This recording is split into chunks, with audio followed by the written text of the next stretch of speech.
네, 오대영 라이브의 간판 코너 단도직입을 시작하겠습니다. 오늘 정치 고수의 맞수 토론으로 준비가 되어 있습니다. 이 두 분은 품위가 있다, 쏙쏙 들린다, 케미가 좋다 이런 시청자들의 의견이 속속 접수되고 있고요. 각기 삼선 의원으로 원내대표 또 상임위원장을 맡기도 하셨죠. 제가 이렇게 거창하게 소개하는 이유는 치열한 토론을 이끌어내기 위한 것이라고 알아주시면 좋겠습니다. 홍익표 전 민주당 원내대표, 김영우 전 국민의힘 의원 나와 주셨습니다. 어서 오십시오. 안녕하세요. 예, 첫 번째 주제 바로 이수진 앵커의 브리핑으로 시작하겠습니다. 여기 걸린 현수막 문구부터 예사롭지가 않습니다. 변화와 쇄신을 열겠다. 누굴 변화시키고 누굴 쇄신한다는 걸까요? 김 여사 관련 이슈들이 모든 국민들이 모이면 얘기하는 불만의 1순위라면 마치 오멜라스를 떠나듯이 더불어민주당을 떠나는 민심이 우리에게 오지 않습니다. 방금 언급한 오멜라스, 행복해 보였지만 부조리한 세계를 뜻하는데요. 이런 비유를 보면 민주당과 좀 다른 길을 가겠다는 뜻일까요? 한동훈 대표는 특검이 아니라 이걸 언급했습니다. 대통령께도 제가 면담 과정에서 특별감찰관의 추천 절차를 실질적으로 진행하겠다는 말씀을 드렸습니다. 특별감찰관 추천 얘기가 나오자 바로 뒤에 진행된 추 원내대표의 백브리핑에선 관련 질문들이 막 이어졌는데요. 이렇게 되면 김건희 특검법에 대한 가능성은 높아진 걸까요? 낮아진 걸까요? 판단이 필요해 보입니다. 네, 바로 OX 하겠습니다. 이번 면담 뒤에 김건희 여사 특검법 국회 통과 가능성이 더 높아졌다. O, 아니다. X. 들어주시죠. 높아졌다요? 예, 제 예상과는 완전 다르네요. 높아졌다부터 들어보겠습니다. 일단은 그렇습니다. 물론 한동훈 대표나 아니면 한동훈 대표의 측근이라고 할 수 있는 국회의원들이 김건희 여사 특검법을 발의할 가능성은 없어요. 제가 볼 때. 하지만 앞으로 대통령실이 만약에 그저께 대통령이 보여줬던 어떤 그런 그런 입장이 지속된다면은 상당히 민심 때문에 동요할 수 있는 국회의원의 숫자는 늘어날 것이다. 그래서 이제 위험한 거죠. 그렇다고 해서 당내에서 이제 원내대표가 또 있기 때문에 원내대표가 뭐 특검법을 통과시키는데 협조할 리가 전혀 없지 않습니까? 한동훈 대표도 마찬가지예요. 그런 점에서는 동일하지만 그 민심 때문에 대통령실의 어떤 그 반응에 따라서 흔들리는 의원이 나올 수가 있다. 네, 어차피 또 재표결이면 무기명 투표잖아요. 무기명 투표죠. 그렇기 때문에 그럴 가능성이 더 높아지고 이제 국민들은 전체를 보는 거거든요. 네. 사실 그저께 용산 회동에서 사실 대통령께서 김건희 여사 영부인이 대외 활동을 전면 중단하겠다. 근데 그게 아니라 이제 뭐 마음이 어렵고 많이 지쳐 있다, 힘들다. 예. 힘들고 마음 지쳐 있는 건 다 알지만 지금 상황이 이 정도 되면은 전면 중단 정도를 얘기하고 그 다음에 이제 특검법이든 뭐든 이런 거는 이제 해결책을 찾으면 되거든요. 근데 너무 안 좋아요. 그래서 지금 굉장히 당 내도 지금 분열 양상으로 가지 않습니까? 추경호 원내대표 바로 불러가지고 만찬하고 이러는 바람에 일단은 특검법 위험해졌습니다. 위험해졌다. 자, 아니라고 보시는 이유는요? 특검 특히 민주당이 지금 주도하는 김건희 여사 특검을 할 국회의원은 없는 것 같습니다. 한동훈 대표 입장 발표로 한동훈 대표가 제가 대통령과의 그 회담을 마치고 나서 어떤 선택을 할지 궁금했어요. 그러니까 결국은 한동훈 대표가 선택한 것은 윤석열 대통령을 넘어서지 못하는 결론을 냈다고 봅니다. 예. 그러니까 지금 아까 얘기했던 검찰 특별감찰관이죠. 네. 특별감찰관은 사실은 지금 완전 동떨어진 대답을 하신 거죠. 그러니까 한동훈 대표도 특검을 안 하겠다는 거고 추경호 원내대표는 당연히 안 하겠다는 거고 하다 보니까 결국은 특검법은 그 국민의힘이 당론으로 안 하겠다라는 것을 결론을 냈다 이렇게 봅니다. 네. 그런 측면에서 뭐 국회에서 일단 통과는 그 민주당과 야권이 다수 의석이기 때문에 통과가 되겠지만 대통령의 재의결 처리 과정을 해서 돌아왔을 때도 현재와 같은 상황이라면 한동훈 대표가 현재와 같은 스탠스라면 저는 국민의힘이 당론으로 부결을 하는데 또 동의할 가능성이 높기 때문에 네. 추가적인 어떤 그 반대표가 나오기 쉽지 않다. 다만 김영우 의원이 한 얘기는 좀 더 우리가 봐야 될 것은 정치는 또 생물이기 때문에 여론 동향이 어떻게 갈지는 좀 봐야겠죠. 그거는 왜냐하면 국회 처리하고 재의결 돌아오는 기간까지 대략 하면 한 달 정도 안에 이루어지는 기간이기 때문에 한 달 이내 여론이 어떻게 바뀔지 그거는 여론이 바뀌는 거에 따라 한동훈 대표 입장이 바뀔 가능성 그게 이제 하나의 관건이겠죠. 네. 두 분 다 당론으로 뭔가를 하지는 않겠지만 이탈표가 나올 가능성은 위험한 수준까지 왔다. 그렇지 않을 수 있지만 이탈표가 얼마나 나온지는 두고 봐야겠다. 결과적으로 좀 비슷한 의견으로 모아지는 것 같습니다. 저는 이 발언이 어제 굉장히 놀랍기도 하고 궁금했어요. 그 맥락이 뭔지. 부산 범어사를 찾아서 대통령이 돌 던져도 맞고 가겠다라는 이야기를 했어요. 이게 무슨 뜻입니까? 결론부터 얘기하면 돌을 맞으면 갈 수가 없습니다. 예. 국정 운영이 안 되는 거예요. 근데 지금 이제 대통령께서는 법적으로 치명적으로 위법한 사항이나 불법 사항이 없기 때문에 일단은 그대로 정면 돌파하겠다는 거 아닙니까? 돌을 맞겠다는 것은 정면 돌파하겠다. 네. 어떤 획기적인 입장 표명 없이 변화 없이. 근데 제가 볼 때 그게 굉장히 위험하다고 봐요. 대통령들은 보통은 5년 단임제이기 때문에 내가 하는 일이 또 내가 하고자 하는 일이 옳다면 밀어붙이려고 하는 그 성향들이 다 있었어요. 예. 역대 대통령들은 다 역사가 평가해 줄 거다라는 생각을 하는데 결국 상황이 너무 안 좋아지고 민심이 안 좋아지고 여러 가지 너무 많은 장애물이 생기고 하면은 역사가 평가해 줄 것도 없이 하고자 하는 일을 전혀 못 합니다. 시작도 못 합니다. 네. 지금이 딱 그 상황이에요. 그래서 대통령께서는 이렇게 갈 길 가겠다 마이웨이보다는 지금 현안들을 어떻게 해서든지 해결해야 될 그런 책무도 분명히 있는 겁니다. 네. 대통령 임기 5년이에요. 이제 벌써 반 지났습니다. 사실 김건희 여사 대외 활동 중단하라고 하는 세간의 요구가 그게 그렇게 무리한 요구인가요? 저는 아니라고 봐요. 예. 2년 반 정도 활동 중단하실 수 있죠. 국정 운영을 위해서라면. 그리고 그게 무리한 요구가 아니라 대통령 후보 때 약속을 했잖아요. 예. 내조만 하겠다고. 그런데 그게 지켜지지 않았잖아요. 예. 그 이후에 무슨 명태균이다 뭐다 여러 가지 이제 일이 있지만 그거의 어떤 그 불법, 위법, 뭐 불편함 이런 걸 떠나서 그 약속이 지켜지지 않은 상황에서 대외 활동을 만약에 계속하겠다. 돌을 맞더라도 계속하겠다 하면은 정말 민심의 돌을 맞으면은 국정은 무너지는 겁니다. 그 책임을 지셔야 되는 거예요. 예. 그래서 저는 그 범어사에서 그 발언 물론 어떤 그 당신께서 어떤 생각이 있겠지만은 저는 굉장히 위험한 발언이다 생각합니다. 위험한 발언이다. 자, 홍익표 의원이 할 얘기가 없어질 것 같을 정도로 강도 높은 비판을 하셨는데 그 질문을 드릴게요. 집사람이 많이 지쳐 있고 힘들어한다라는 것도 그 전날 이제 발언 내용이거든요. 이런 발언의 흐름을 어떻게 보고 계세요? 예, 먼저 아까 간단히 제가 저는 윤석열 대통령이 지금 어떤 심리 상태 예. 이런 걸 좀 말씀을 드리면 첫 번째는 윤석열 대통령이 그 선출직 공무원, 그러니까 대통령이라는 것보다는 자신이 평생 몸담아 있었던 검찰 공무원을 여전히 벗어나지 못하고 있구나. 네. 왜냐하면 검찰의 수사는 여론에 따라 왔다 갔다 하면 안 되니까 뭐 누가 뭐라 하든 나는 나의 길을 가겠다. 이게 검찰에 있을 때 어떤 자신의 태도였을 것 같아요. 그다음에 두 번째 소통보다는 굉장히 독선적인 이 독선의 기본은 그 기본적인 자기가 옳다라는 어떤 확신에서 나오는 건데요. 그러니까 현재로서 여러 가지 상황이 있지만 자기는 절대적으로 옳고 내 옳은 것을 지금 그 정치권이나 국민들이 모르고 있다. 이게 이제 하나 인식에 깔려 있고요. 마지막으로는 언론이나 특히 야당에서 지적하고 있는 내용들을 근거 없는 정치 공세로 인식하고 있다. 이 세 가지 기조하에 모든 걸 대응하고 있습니다. 그러니까 지금 한동훈 대표가 얘기하는 거 심지어 그 같은 당에 있는 한동훈 대표가 얘기하는 것도 받아들일 생각이 없는 거죠. 그러니까 네. 대통령의 입장은 일관돼 있는 것 같아요.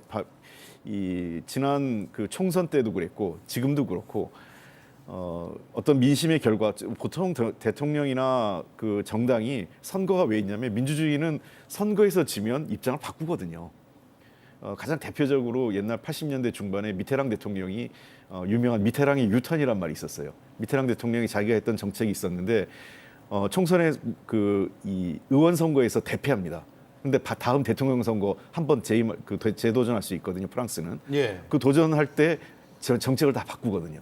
근데 지금 윤석열 대통령은 몇 번의 민심의 심판이 있었는데 특히 4월 총선에서 압도적으로 야당에게 패배했음에도 불구하고 안 바뀌는 거죠. 이 모든 것의 근간은 여론이 어떻게 하든 대중이 뭐라고 하든 야당이 뭐라고 얘기를 하든 선거 결과가 어떻게 나오든 나는 나의 길을 가겠다라는 인식이 아까 제가 했던 세 가지 심리 그 기저에 깔려 있는 건 아니냐는 거죠. 예. 그러니까 너무 이제 말씀하신 게 이제 그겁니다. 이 법의 잣대로만 세상을 보면은 네. 저는 너무 한계가 있다고 봐요. 법은 모든 일이 벌어지고 난 다음에 마지막으로 정말 추스리는 게 이제 법입니다. 근데 정치는 선제적으로 일을 해결해야 되는 게 정치예요. 그리고 이를테면은 지금 뭐 최근에도 이제 그런 뭐 법적인 판단이 나왔습니다만은 예를 들면 이태원 참사가 벌어졌다. 150명 이상의 아까운 생명들이 희생을 당했다. 해도 결과적으로는 뭐 서울시 경찰청장이나 뭐 행안부 장관이나 전혀 누구도 책임지지 않는. 네. 왜냐하면 법적으로 잘못한 게 없기 때문에 라는 인식 아니겠습니까? 그러면 정치가 안 되는 거죠. 법적인 잘못이 없다고 하더라도 책임을 지고 자리를 내놓는 숱한 사례가 있었습니다. 우리 헌정사에. 그분들이 왜 그만뒀겠어요? 문제를 해결하기 위해서 그렇습니다. 민심을 달래려고. 그런데 그런 어떤 자세가 좀 너무 부족한 게 아닌가. 네. 그래서 돌 맞아도 가겠다라고 하는 게 저는 굉장히 좀 위험하게 들려요. 좀 무모하게 들립니다. 네. 그래서 이 문제를 좀 해결하셔야 되는데 그저께 회동은 이게 어떤 벼랑 끝 회동이 돼버렸어요. 그래서 한동훈 대표도 이제 또 좀 다시 성찰해봐야 될 문제가 있긴 하겠지만 어쨌거나 지금 대통령께서 이거를 좀 풀어주시지 않으면 당이 분열될 상황입니다. 제가 볼 때. 당이 분열될 상황이다. 예. 아, 그렇군요. 2016년도가 딱 그랬어요. 네.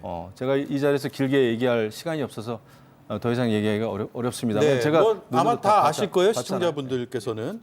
그런데 그러면 마지막으로 이 질문을 드리겠습니다. 뭐 특검 이런 것들 다 오케이, 뭐 될 수도 있고 안 될 수도 있고 이런 상황인데 내가 지금 한동훈 대표라면 어떤 선택을 할 것인가를 정치 고수들이 한번 말씀을 해주시죠. 지금 한동훈 대표는 어찌 보면 기회일 수 있고 어찌 보면 굉장히 위기여서 진퇴양난의 위기에 빠져 있는 것으로 보이는데 내가 한동훈이라면 지금 이것을 하겠다.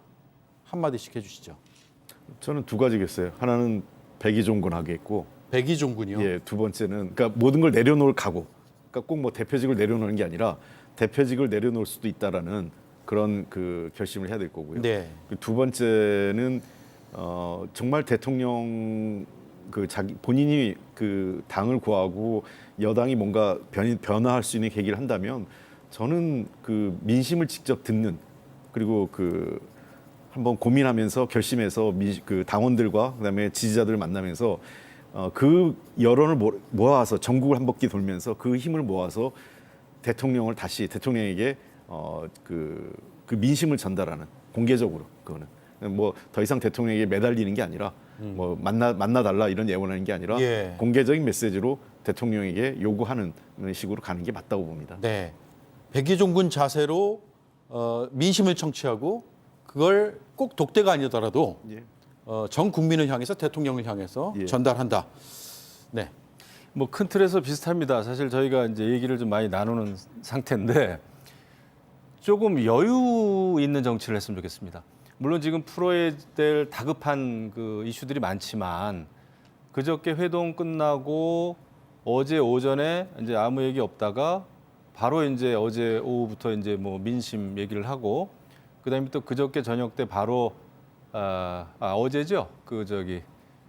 만찬 한동훈 만찬을 했죠. 네, 뭐 22명. 근데 그것도 제가 볼 때 조금 충분히 한동훈 대표의 심정이나 마음은 이해는 가지만 좀 급했다 생각을 급했다. 합니다. 예, 왜냐하면 대통령과의 그 회동이 사실은 인간적으로 어려웠던 회동입니다.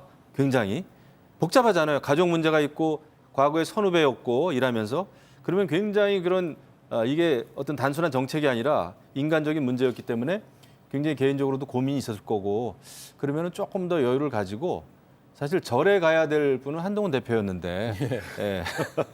대통령이 가셔가지고 돌 맞고 계속 가시겠다 예. 이러는데 가려다 꼬인 거 아닐까요? 그러니까 스텝이 먼저 가셔가지고. 한동훈 대표가 이런 때는 좀 여유 있게 생각을 좀 하고 생각을 좀 더 가다듬어서 며칠 이후에 좀 더 입장 정리를 잘 해가지고 나와서 민심에 대해서 얘기도 하고 특별감찰관 얘기도 하고 그다음에 김건희 여사에 대한 문제도 이렇게 풀어가기를 나는 원하고 있고 이게 민심이라고 저는 제가 청취를 했습니다. 이렇게 됐으면 더 좋지 않았을까. 이게 한 20여 명 모였다고 하는데 이렇게 되면은 이제 당 대표인데 네. 어떤 정말 개파 모임으로 비춰지잖아요. 그거는 저는 조금 아쉬운 점이 있습니다. 성급했다. 조급해하지 않는다. 나 같으면 이라고 조언을 해주셨습니다. 두 고수의 조언이 아마 전달이 될 것 같습니다. 자, 두 번째 주제로 넘어가죠. 이수진 앵커가 브리핑하겠습니다. 대한민국 검사님들 저는 믿고 있기 때문에 진실 꼭 밝혀주실 거라 믿습니다. 명태균 리스트 27명을 제출한 강혜경 씨. 그러나 명수는 어제 방송에서 얼굴도 못 본 사람들이 많다고 했습니다. 제 이름을 대고 얘기하면 그분들한테 정말 죄송하고 미안하고 그분들 얼마나 황망하셨겠어요. 황당하고 저도 똑같은 입장이에요. 저는 얼굴도 본 적도 없고 하신 분도 여러 명이 들어가 있더라고요. 리스트에 오른 정치권 인사들도 펄쩍 뛰었는데요. 대부분의 반응은 여론조사를 의뢰한 적도 없다라는 것이었습니다. 이현주 의원의 경우에는 오히려 상대에게 지는 걸로 나오는데 자기가 의뢰를 했으면 그럴 리 없지 않겠느냐 이렇게 반박을 했습니다. 의혹 제기 단 하루 만에 여러 반박이 나와버린 상황. 명태균 리스트는 여전히 폭탄일까요? 아니면 불발탄일까요?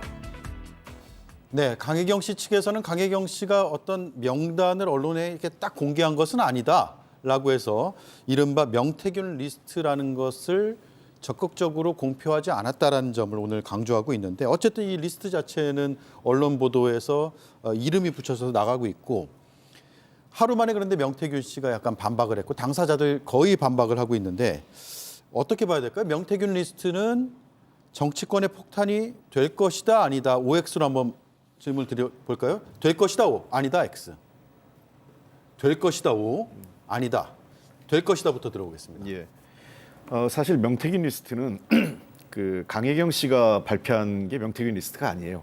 그러니까 강혜경 씨가 그 리스트에 그 첫 단추를 열었을 뿐이죠. 예. 결국은 명태균 씨 리스트는 명태균 씨에 대한 수사가 이루어지다면 나올 거라고 생각을 합니다. 아, 별도의 리스트가 나올 것이다. 예. 그렇기 때문에 이미 저것은 이제 대체로 저 중에서는 정치를 이미 그만두신 분도 계시고 또 사실 관계가 없어 보이는 분도 있습니다. 제가 보기에는. 그러니까 다만 어쨌든 명태균 씨가 그 지난 2020년 이전에는 경남 지역, 부산 경남 지역을 중심으로 해서 약간 지역에서 어떤 저런 그 정치적 컨설팅을 하거나 여론조사하는 쪽에 그 정도의 영향력이었다면 2020년 이후에는 거의 전국구로 이제는 특히 국민의힘 고위 관계자들하고도 연결되기 시작했거든요. 네. 실제로 뭐 지금 얘기하면 그 거의 거물급 당 대표, 대선 후보 뭐 등등 안 만나보거나 그 연결되지 않은 사람들이 없거든요. 그런 측면을 봤을 때는 저는 명태균 씨에 대한 수사가 검찰이 제대로만 한다면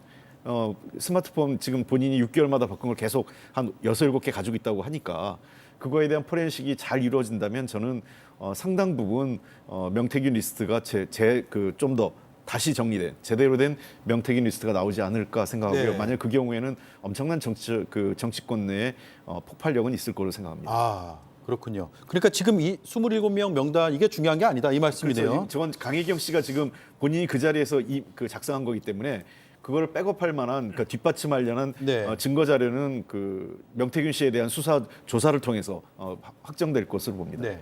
저는 뭐 이번에 얘기되고 있는 27명의 리스트는 이건 뭐 아무것도 아니다 생각을 하고 예. 지역에서 여론조사나 하고 이제 컨설팅 꽤나 하는 사람들은 그 고객 리스트도 있고 본인이 접촉했던 사람들의 리스트도 있고 그렇습니다. 그 정도고 뭐 여론조사 이 중에는 한 사람도 있고 또 여론조사 한 적이 없다 이렇게 얘기하는 의원도 있고 그런데 이거 자체는 의미가 없는 것 같아요. 이게 무슨 뭐 큰 불법이나 위법이나 이것도 아니고 그냥 거론됐다 정도로 예, 보면 되겠죠. 뭐 이분들을 뭐 공천을 받으려고 애를 쓴 것 같지도 않고 그래서 이거는 뭐 전혀 의미가 없는 리스트다 생각을 합니다. 네.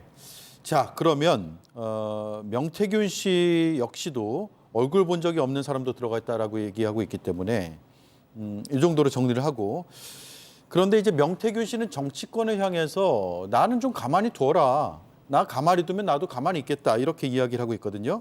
명태균 씨가 CBS 라디오 박재홍의 한판 승부에서 했던 발언을 잠깐 들어보겠습니다. 그냥 제가 그냥 벌어서 우리 딸들 셋하고 우리 집사람하고 살게 놔두세요. 제가 하나 말씀드리면 예. 당선시키는 것보다 떨어뜨리는 게 10배나 쉬워요. 제가 그런 마음 먹고 하면 어떡하려고 그래요. 자, 가족을 언급했고요. 마음 먹고 하면 어떻게 하려고 하냐라고 물었습니다. 그래서 OX 질문 바로 드리죠. 궁지에 몰린 명태균 씨가 결국은 머지않아서 더 강력한 폭로를 할 것이다. O. 아니다. X. 또 갈렸습니다. X부터 들어볼게요. 저는 며칠 전서부터 특히 이제 어제 뭐 매체하고 인터뷰 자세히 제가 몇 번 들어봤는데 처음에 어떤 그 명태균 씨의 어떤 기세가 많이 꺾였어요. 굉장히 순화됐고 강혜경 씨에 대해서 굉장히 좋은 얘기만 많이 하더라고요, 어제는. 그리고 뭔가 뭐 김건희 여사가 대단한 영향력, 공천을 주는데 영향력을 행사했던 것처럼 처음엔 엄청 얘기를 했다가 지금 점점 그게 아니라는 식으로 이제 완전히 물러섰습니다. 심적인 정리 상태가 같아요. 심적인 예, 정리 상태다. 괜히 여기서 더 나갔다가 득될 게 없다라는 판단이 섰고 그렇습니다. 그래서 제가 볼 때는 뭐 더 이상 나올 것도 없다. 근데 지금 이제 일이 계속 커지는 거는 이제 강혜경 씨가 국감장에 가가지고 명태균 씨한테 들었던 얘기를 지금 전달하고 뭐 이러면서 지금 이게 좀 유지가 되는 거지만 명태균 씨는 이미 뭐 많이 수그러들었다라는 생각이 좀 듭니다. 예. 뭐가 한 방 크게 뭐 터질 수 있는 거 그거는 뭐 아무도 모릅니다만은 지금 상태로 봐선 그래요. 네. 그런데 당선시키는 것보다 떨어뜨리는 게 10배나 쉽다. 그런 마음 먹고 하면 어떻게 하려고 그래요? 라고 하는 것도 이것도 허풍인가요, 그러면? 그거는 이제 좀 조용히 살게 해달라는 건데 네.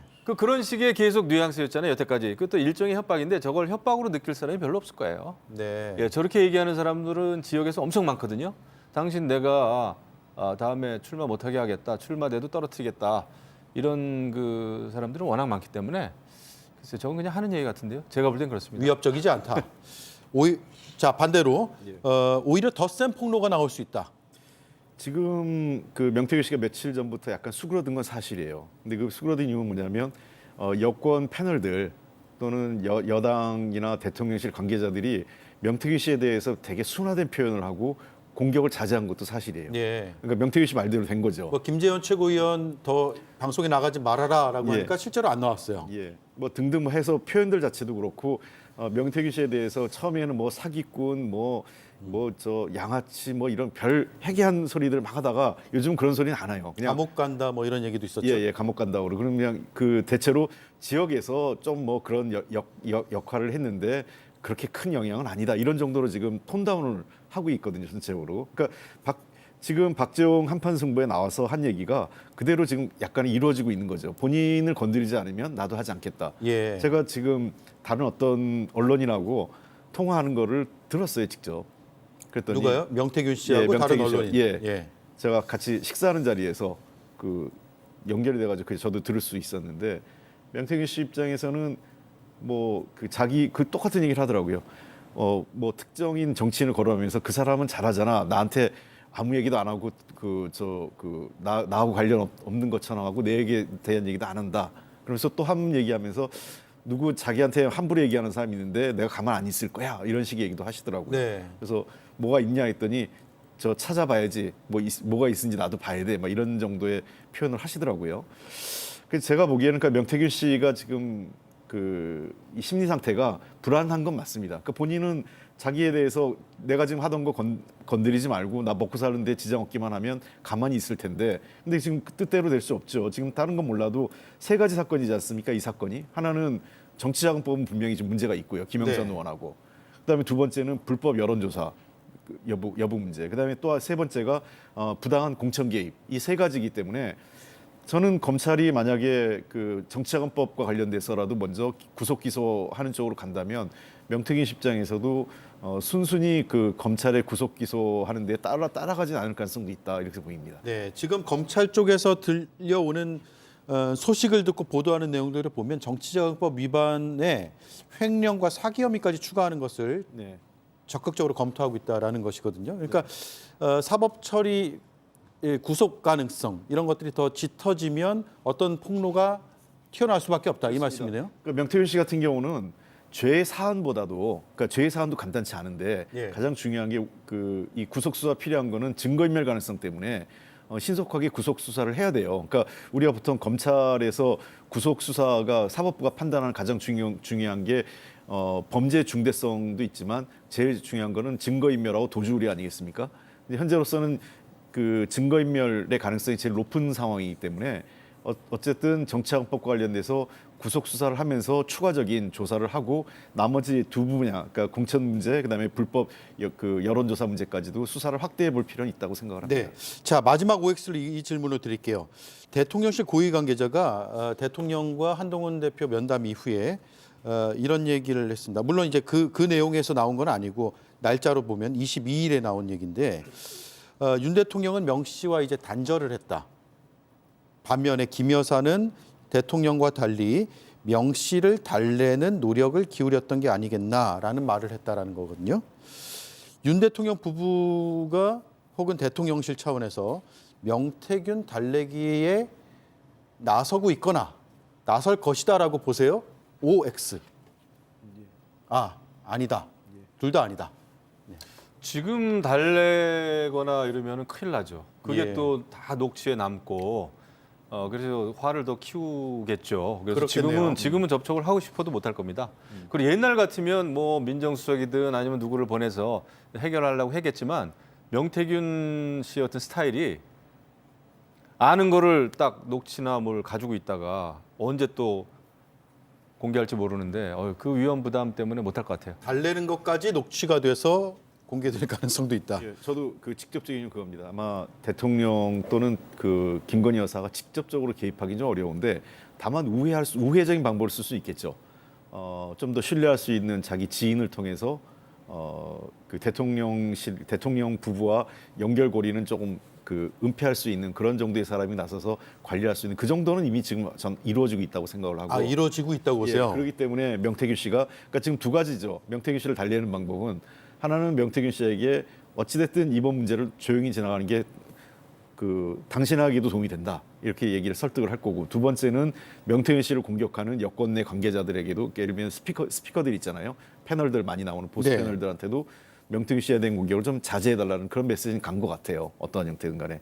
그래서 그런 정도 두 가지 차원에서 이루어지고 있는데 대통령실에서 또는 대통령 영부인 또는 대통령과 직접적으로 연관돼 있는 사람, 그러니까 직접 나서거나 또는 직접적인 연관성 있는 사람이 나서는 거는 명태균 씨의 지금 이 태도를 봐서는 매우 위험이 있기 때문에 그렇게는 네. 못 나설 것 같아요. 예.